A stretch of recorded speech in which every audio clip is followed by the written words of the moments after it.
Hello anime gang. तो आज हम एक्सप्लेन करने वाले हैं जुजुत्सु काइसेन के चैप्टर 164 को। तो चैप्टर की शुरुआत में हम देखते हैं यूजी सोचता है एक शिकिगामी इगुरुमा के पास 100 पॉइंट है। शायद उसने 20 सॉर्सरर्स को मारा है। मैं ऐसे ही हमला नहीं कर सकता, इसीलिए मुझे पहले उसे हमला करने देना चाहिए, पर मैं उसके हर अटैक को हैंडल कर लूँगा। इगुरुमा कहता है domain expansion force suicide punishment. एक डोमेन पर उसकी टेक्निक एक्टिवेट होने से पहले ही मैं उसे हरा दूंगा, पर यूजी की किक उसे नहीं लगती। इस वजह से इस जगह में वायलेंस करना मना है हम दोनों के लिए। मैं वहीं आ गया, यहाँ पर पहले से था। हिग्रोमा कहता है मैं वैसे वर्बल वायलेंट एक बिल्कुल ही अलग केस होगा। जजमेंट इसे शुरू करो। उसका शिकिगामी कहता है इटाडोरी यूजी, तुम पर शक है कि तुम जुए की शॉप माजी वेगस में कस्टमर बनकर गए थे, वो भी जुलाई 16, 2017 को, जब वो 18 साल का नहीं था। हाँ याद आ गया। वो क्या था? इग्रोमा कहता है जजमेंट को डोमेन के अंदर जो भी है उसके बारे में सब पता होता है, पर चिंता मत करो, वो इन्फॉर्मेशन मेरे साथ शेयर नहीं की जाती। जो फैसला होगा वो तुम्हारी गवाही पर निर्भर करेगा। हाँ, पर यह एविडेंस एक एक्सेप्शन है। तुम्हारे केस को लेकर ये एविडेंस को जजमेंट ने सबमिट किया है, पर इसका मतलब यह नहीं है कि तुम्हारे ऊपर जो शक है वो कंफर्म हो जाएगा। और मैं तुम्हें यह भी नहीं बताऊँगा कि इसमें क्या है। तुम्हें बस अपने शक को हटवाना है और फिर जजमेंट से बाइज्जत बरी होना है। ये सोचता है कोर्ट से रिलेटेड कस्ट टेक्निक, और वो भी बैज के साथ। वो एक लॉयर है, पर क्या यहाँ पर वो एक जज की तरह काम नहीं कर रहा? इग्रोमा एक मॉडर्न सॉर्सरर है, पर यह डोमेन वैसा है जैसा टेंगन सामा ने कहा था। टेंगन कहता है अब के मुकाबले पास्ट में डोमेन एक्सपेंशन बहुत ही कॉमन टेक्निक थी। अब डोमेन एक्सपेंशन मुश्किल है क्योंकि इसके श्योरिटी इफेक्ट और श्योर किल फैक्टर की वजह से पर पास्ट में जो श्योर किल को हटा देते थे। श्योर हिट के लिए तुम्हें बस अपने डोमेन में एक कंडीशन लगानी है। यह पास्ट की रियोई तनकाई से बहुत होता था, पर आजकल के सॉर्सरर श्योर किल पर कुछ ज़्यादा ही ध्यान देने लगे हैं, जिससे डोमेन को बनाना काफ़ी मुश्किल हो गया है और डोमेन एक्सपेंशन एक बहुत ही हाई लेवल टेक्निक बन गई है। यूजी सोचता है यानी कि ये डोमेन श्योर किल नहीं है, यह मुझे चोट नहीं पहुंचा सकते, और इसकी एक्टिवेशन से पहले रूल को भी एक्सप्लेन करना पड़ता है। इग्रोमा कहता है गवाही देने का एक ही मौका मिलेगा और यह हम दोनों के ऊपर अप्लाई होगा। पहले तुम अपनी गवाही दोगे और उसके बाद इस विंडेज को मद्देनज़र रखते हुए मैं अपनी गवाही दूंगा, और फिर जजमेंट जैपनीज़ एलो सिस्टम के हिसाब से अपनी जजमेंट देगा। यूजी कहता है अगर मैं गिल्टी प्रूव हुआ तो क्या होगा? मुझे भी इस क्वेश्चन का आंसर नहीं पता, पर चलो मैं तुम्हें कुछ बताता हूँ। तुम्हारे पास 3 ऑप्शन है, चुप रहो, कन्फेस कर लो, या फिर मना कर दो। और झूठी गवाही का मतलब है कि तुमने मना किया है। यूजी कहता है तो मैं झूठ बोल सकता हूँ, भले ही एक ट्रायल होगा।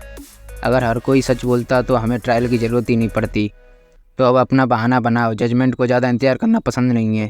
ठीक है, मैं उस दुकान में गया था और मैं अकेला भी था। मुझे कुछ मज़ा भी आया, पर मुझे बचना है तो मुझे झूठ बोलना पड़ेगा। कुछ सोचो, उस विंडेज का क्या हो सकता है?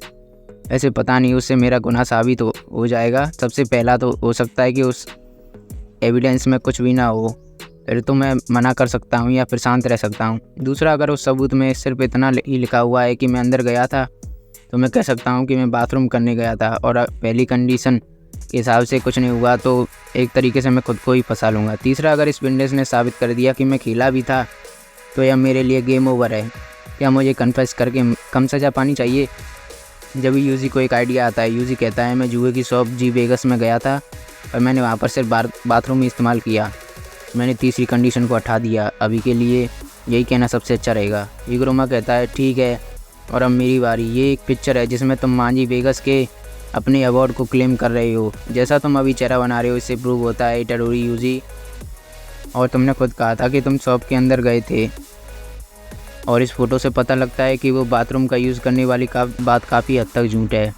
इसके बहुत ज़्यादा चांसेस है कि इटाडोरी उस शॉप के अंदर गया था और खेला भी था, भले ही वो 18 साल का नहीं हो। यूजी कहता है ये क्या गुनाह हुआ? इग्रोमा कहता है उस शॉप में साफ साफ लिखा है कि 18 साल से छोटे नहीं आ सकते, तो एक तरीके से तुम उनकी बिल्डिंग में ज़बरदस्ती गए। ये क्रिमिनल लॉ आर्टिकल 130 है, पर हम एक माइनर को डायरेक्टली पनिश नहीं कर सकते। यूजी कहता है यह ठीक नहीं है। अगर मैं कोई भी बहाना बनाता तो ये काम नहीं करता। तुम ये क्या कह रहे हो? जापान में ये शॉप इलीगली होती है, तो लॉ के अंदर इन्हें बिल्कुल ही अलग एंटिटी समझा जाता है, और ऐसे भी बहुत से केसेस हैं जिनमें अलग अलग शॉप एक ही रेवोलेंट काउंटर होता है। और तुम्हारे ऊपर शक था कि तुमने मांझी शॉप में एंटर किया है, तो तुम्हें सिर्फ इतना ही कहना था कि मैंने इस शॉप का नाम कभी नहीं सुना।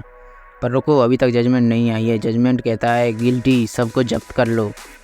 एकदम से वो डोमेन ख़त्म हो जाता है। यूजी सोचता है हम वापस आ गए, मैं गिल्टी साबित हुआ पर मुझे कुछ भी फ़र्क नहीं महसूस हो रहा। इग्रोमा उसके ऊपर हैमर फेंकता है। उसके बाद वो यूजी की तरफ बढ़ता है और वो हैमर हवा में ही बड़ा हो जाता है और जब ही वो हैमर है इग्रोमा के हाथ में आ जाता है, जिससे वो यूजी को हमला करता है। यूजी सोचता है ये हैमर उसने अभी उसे गायब करके वापस क्रिएट कर लिया और वो उसका साइज़ ही बदल सकता है और इससे भी ज़्यादा। इग्रोमा कहता है तुम सख्त हो, मैं अपनी कस्ट एनर्जी को यूज़ नहीं कर पा रहा। वो कहता है वैसे मेरी यही काबिलियत है और ये चैप्टर यहीं पर ख़त्म हो जाता है। तो अगर वीडियो अच्छी लगी तो वीडियो को लाइक करें, कमेंट करें और शेयर करना ना भूलें। साथ ही साथ चैनल को सब्सक्राइब जरूर करें और बेल नोटिफिकेशन को भी ऑन कर लें। और रेगुलर अपडेट्स तो मिलते हैं नेक्स्ट वीडियो में। तब तक के लिए गुड बाय, टेक केयर।